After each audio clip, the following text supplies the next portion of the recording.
perspective that we can gain from a leader who has been there and done that is exquisite, especially when they have, for so many years, taught others what they've learned. Today is one of those days. Sit back and enjoy, but have a pen and paper ready to. Welcome to another episode of the Remarkable Leadership Podcast, where we are helping leaders grow personally and professionally to lead more effectively and make a bigger difference for their teams, organizations, and the world. If you are listening to this podcast, you could have been with us live. Well, you could be with us live in the future. And to find out when we're going live and what's up with all of that, you can join us on one of our two social media channels. You can join our Facebook or LinkedIn groups. Just go to remarkablepodcast.com/Facebook or remarkablepodcast.com/LinkedIn to get all of that inside info and to join us in the future. Today's episode is brought to you by the second edition of our new book, The Long Distance Leader, Revised Rules for Remarkable Remote and Hybrid Leadership. If you lead a team that is distributed in any way, this book will give you new skills, insights, and the confidence to lead more effectively in this new and still changing world of work. Learn more and order your copy by going to remarkablepodcast.com/LDL. And with that, I'm going to bring in my guest, and here he is. I will introduce him, and then I will kind of get out of the way a little bit so we can have a conversation. Willie Pietersen was raised in South Africa, now lives in New York, and received a Rhodes Scholarship to Oxford University, the second person on this show to have been a Rhodes Scholar. After practicing law, he embarked on an international business career. Over a period of 20 years, he served as the CEO of multi-billion-dollar businesses such as Lever Brothers Foods Division, Seagram USA, Tropicana, and Sterling Winthrop's Consumer Health Group. In 1998, he was named Professor of the Practice of Management at the Columbia University Graduate School of Business. He specializes in strategy and the leadership of change. He has served as an advisor to many organizations in both the commercial and not-for-profits fields. He's with us today because of his brand new book, Leadership, The Inside Story, Time-Tested Prescriptions for Those Who Seek to Lead. It is now available, and Willie is our guest. And welcome. Thanks for being here. Thank you, Kevin. Thanks for having me on. It is my pleasure. And let's see. We've got someone. Oh, I know who that person is. Good morning to you as well. So let's start here. So you worked as a senior leader for many years successfully, and then you decided to stop doing that and start teaching. How did you end up making that decision? And I guess, why did you decide that you wanted to teach what you had been so long practicing? I'd always had a passion for learning, and I think that teaching is the most powerful way ever invented to learn. So that's number one, just as a kind of a passion that I had. And the second is that sometimes when you have a passion for something, opportunities land in your lap and you have to recognize them. So the company I was running was a subsidiary of Kodak, and Kodak eventually, as you might know, went insolvent. But before they did, they asked us to sell the subsidiary, which was a thriving business. And we did, and we sold it successfully. Having then run businesses for 20 years, the next question arose, that you often like to pose, is now what? Now what?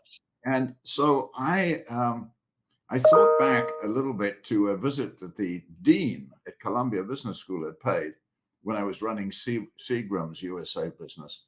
And he came to lunch on a fundraising visit. And he said, by the way, we'd love to have executives teach on our program from time to time. Would you show up and run a case study? And I said, well, sure. And I did a few of those. So when the moment came that I thought, what happens next? I thought back on that experience and called up the dean. We had coffee, and he said, why don't you come aboard and have a go? And I got a little warning from a colleague there, because he said, well, meet some of these seasoned professionals here, professors, and get some guidance on what you might expect. And the first thing that was said to me was, when senior executives come in here and try and teach, 80% of them fail. And I said, well, thank you for the warning, right? I'm going to be in the 20%. Right. So kind of where I belong. But I realized it's a shift. And you can't just say, because I was successful, we all have setbacks along the way. As a CEO, I would automatically be successful as a teacher. You have to learn your way to success. And that was a kind of an interesting journey for me as well. And then it began to work out pretty well. And I thoroughly enjoyed that new journey. And so now there's another journey because now you've written a book. And so tell us a little bit about that. And obviously we're going to spend our conversation talking about some of the stuff in the book, the leadership, the inside story, time tested prescriptions for those who seek to lead. We're going to go into that. But I'm curious why that journey, because it's another set of skills. You and I talked about that a little bit before we went live. To write. So do the work of leading, teach the work of leading, and now write about it. Why did you decide to write the book? Well, I'd written 2 prior books. They were concentrated on strategy because I've done a lot of strategy work. I teach strategy, etc., as a basic skill. And I began to realize, first of all, that strategy is an essential part of leadership. It's not a separate activity. It's an integral part of the way we lead, but it's only one part of it, not the totality. So that was one kind of realization, that I needed to broaden the perspective that I offer to put strategy into its proper context as a domain of leadership at large. Now, the second thing that happened is I'd been writing a number of blogs that had been running on Columbia platforms. There were about 20 of them. And one day at lunch, my wife, who's a writer and a very creative spirit, said to me, you've already written a book. I said, well, no, I haven't. She said, that's all in those blogs. Those ideas that you've laid out in your blogs, you need to thread them together. There are some rich ideas there, and offer them. And I looked back and I said, well, maybe there is. And I went to work on it. And the book was born that way. My wife was my cheerleader, I guess. That was it. And I don't find writing, I don't know about you, I know you've written a book, at least one. It's not a natural skill to me. I find it hard work to do when I pore over sentences and words and meanings, etc. And we had this whole conversation about grammar, you and I. Yeah.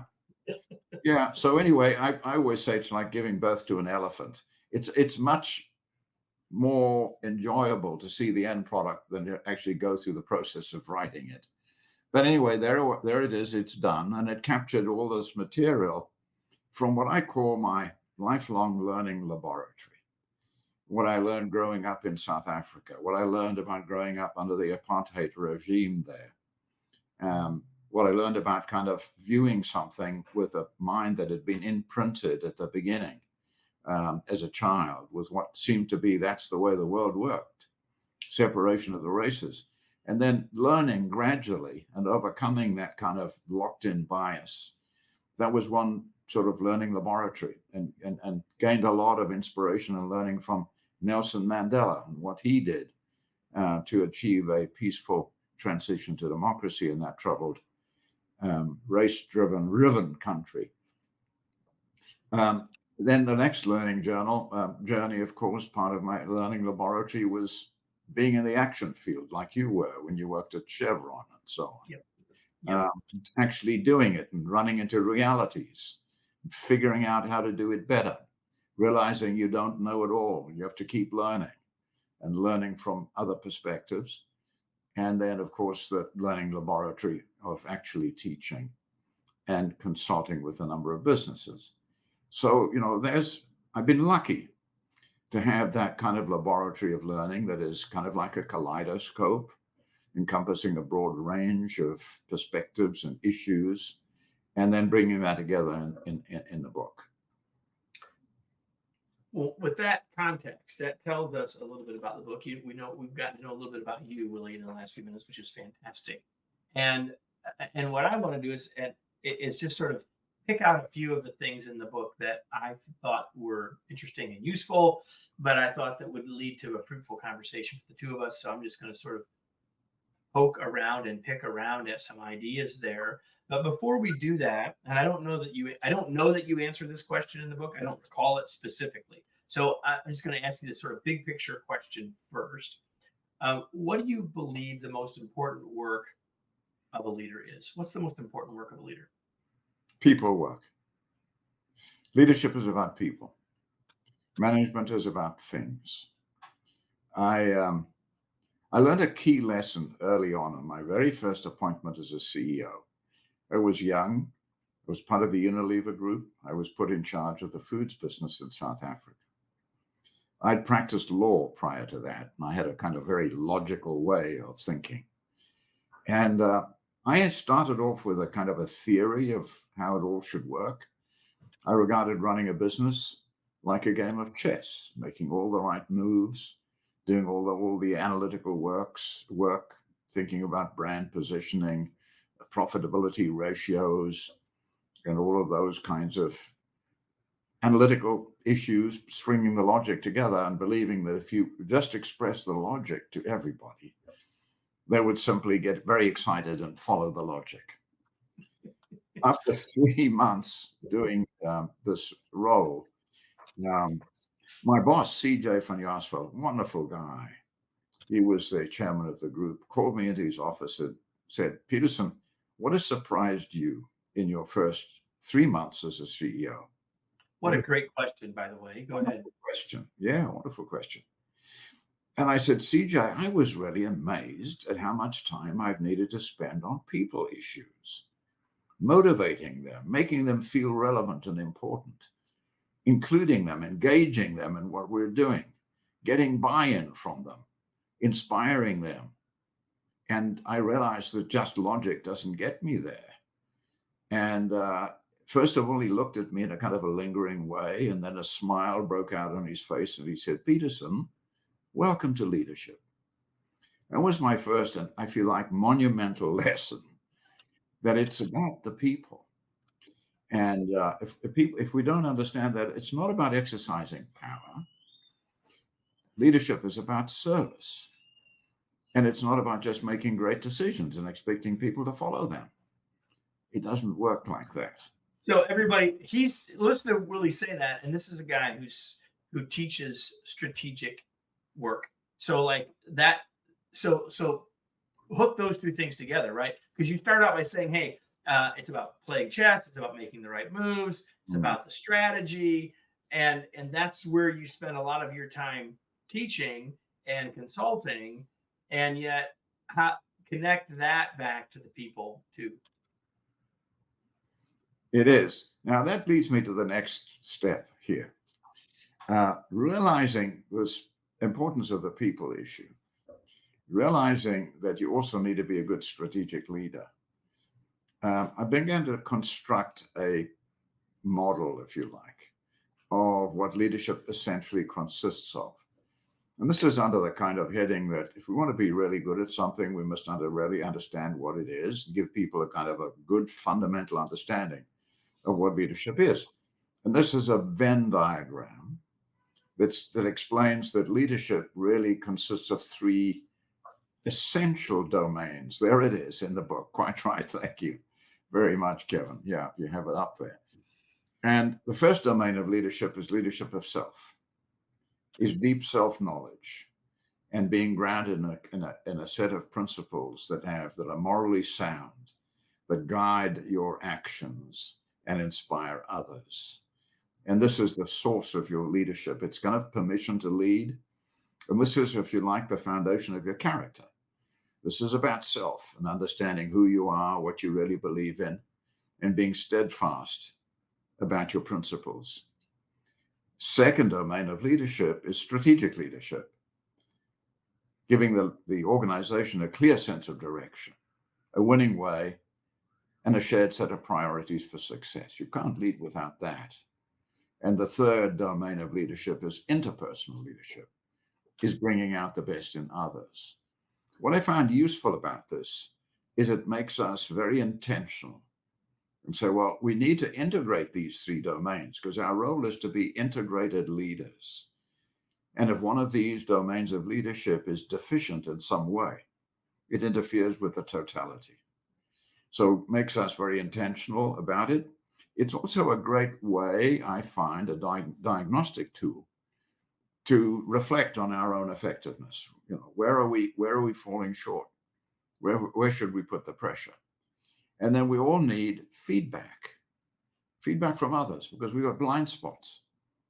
And rather than saying to somebody, listen, please give me some honest feedback. How am I doing? It's a hopeless question.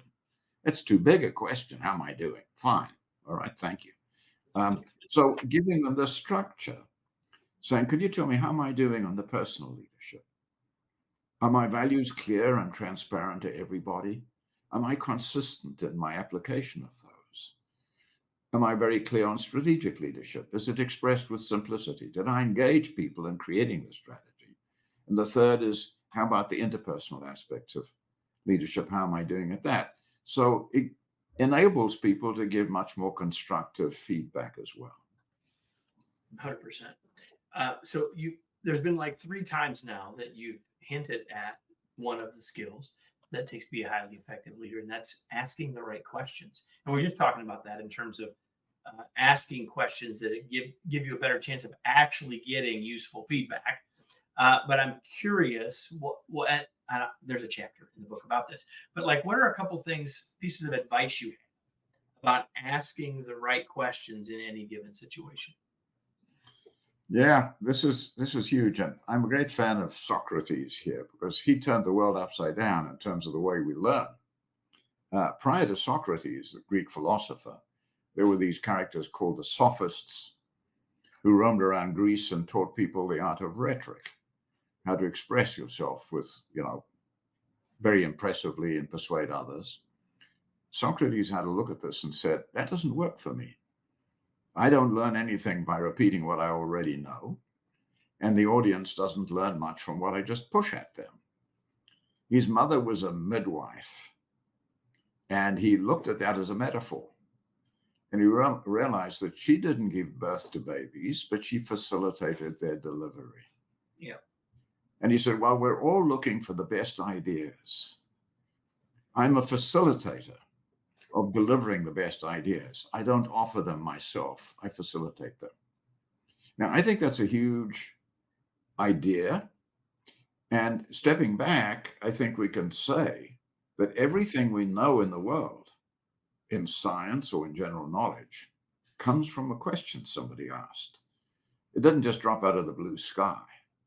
Science learns that way, learns with an hypothesis that says, I wonder whether this is true, and then tests it through experimentation.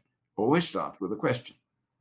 Even if the apple falls onto your head, which dropped out of the sky, there's still a question that has to be answered. Why did that happen?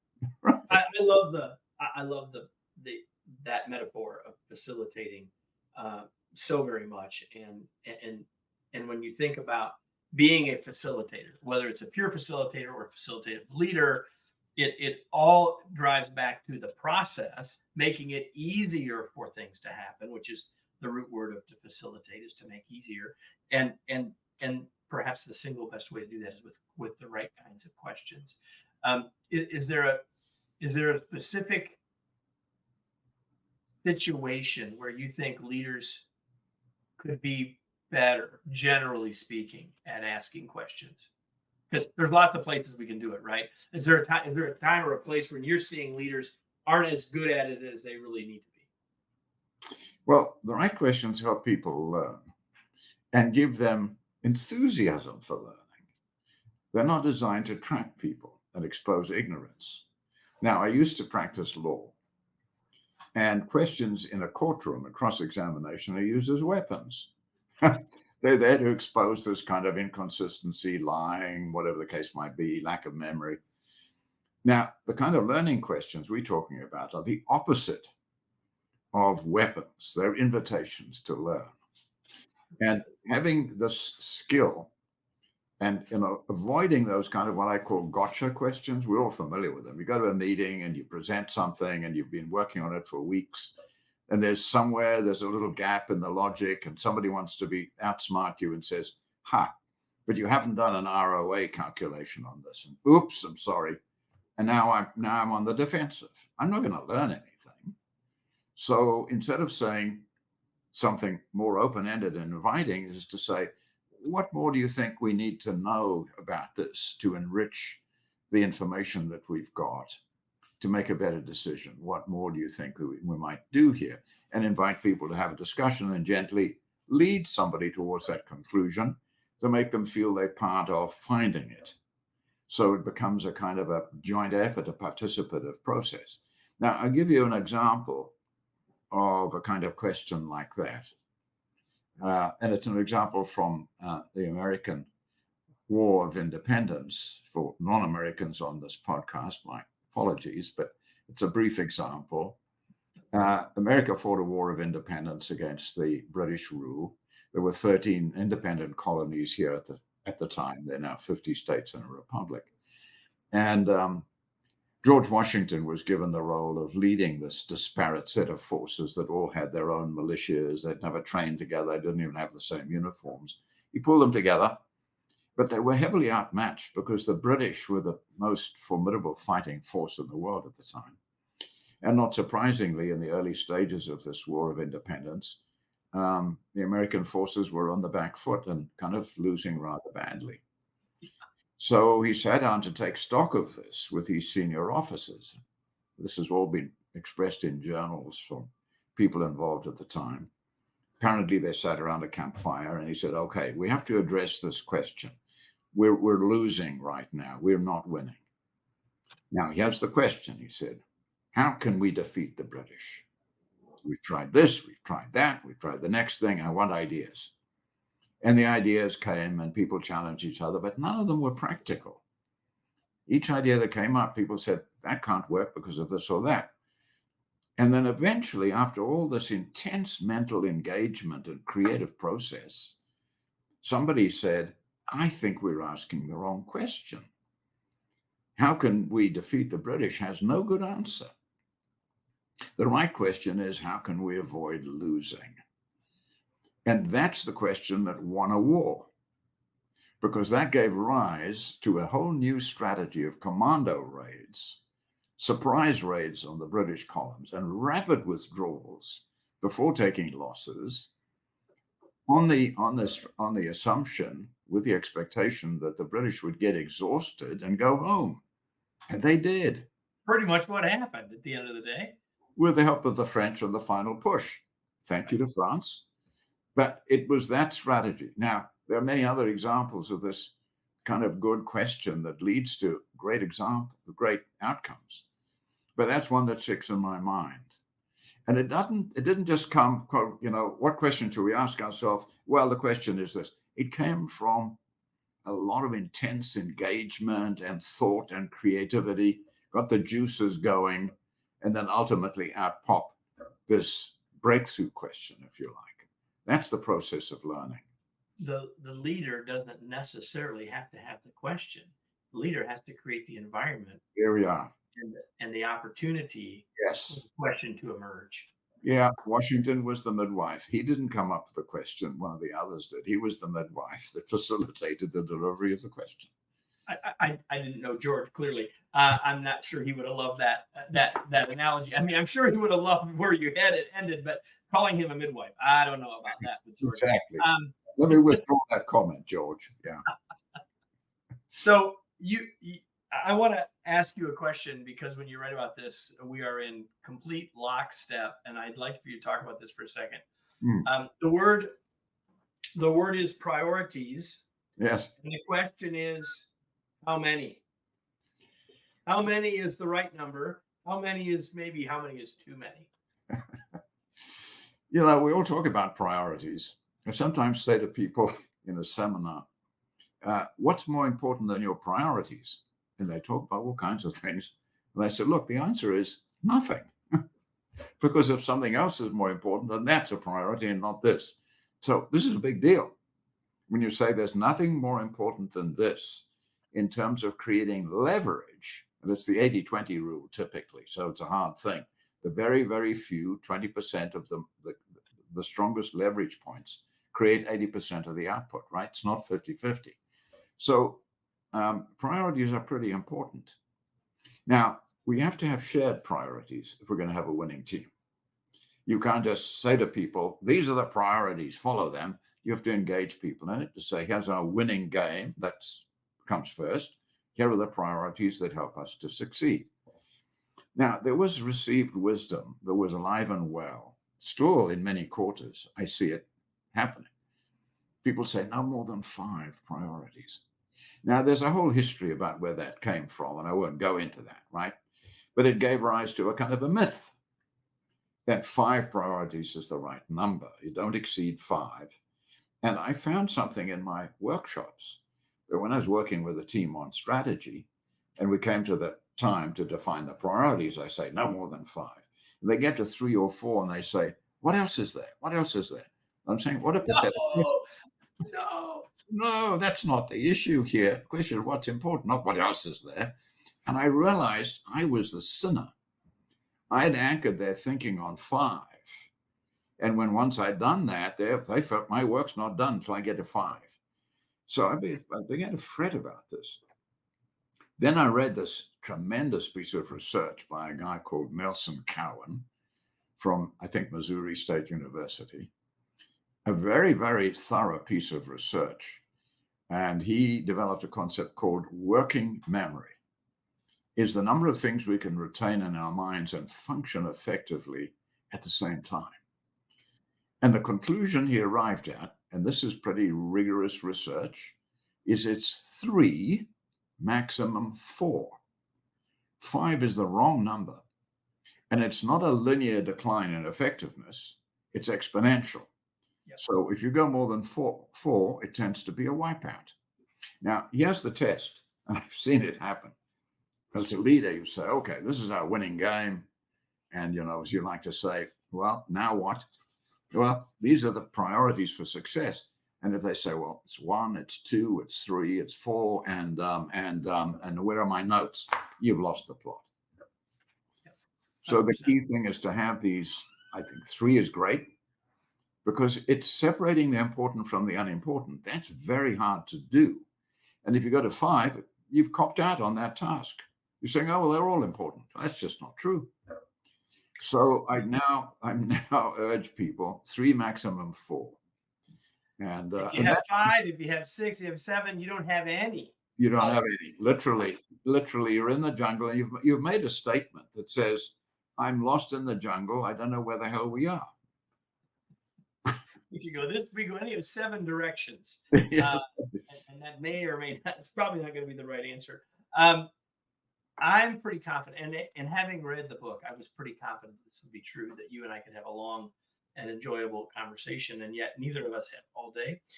Is there anything that you hoped I would ask, or you hoped that we would talk about that we didn't? Not really, but I guess if I step back, that you and I can talk about productively, what's the most important task of a leader? It's the most important task of a leader. I have a point of view. I mean, this is not one of these things that I can prescribe and say, this is it and I'm right. Okay, it's a point of view. And I think we all need to have a theory of success.